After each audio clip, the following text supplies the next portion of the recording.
Sarap! Kain! Pass muna po tayo sa mga pampaputok-batok na pagkain. Ako po ay magluluto ng simple at masarap na paksiw na bangus. At alam ko po ay marami sa inyo ang may paborito nito. Sa pagluluto ko po ng paksiw na bangus ay gusto ko po dito ay maraming luya. At syempre po, hindi mawawala ang ampalaya at ang talong. Hindi po ako naglalagay dito ng sibuyas dahil naiiba po ang lasa o naaagaw po ng lasa ng sibuyas ang lasa ng paksiw.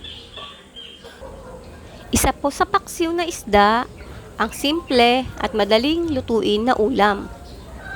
Pero kahit po simple, alam po natin na ito ay masarap talaga.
Ako po ay gagamit ng dalawang klaseng suka.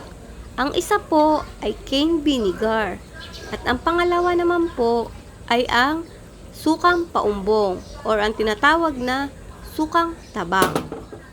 Tapos ko po mapaghalo-halo ang mga sangkap at ilalagay ko na po dito ang siling panigang. Hindi po ako naglalagay ng siling pula dahil may kakain pong bata. At pagkatapos ko pong paghalo-haluin ang mga sangkap, ito na po ay aking lulutuin. Pakukuluin ko lang po ito sa mahinang apoy ng 20 minutes. At pag malapit na po itong maluto, ito na po ay laking lalagyan ng malinis na mantika.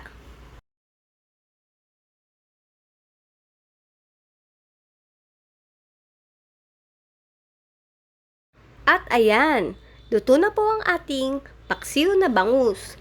Maraming salamat po sa inyong panonood.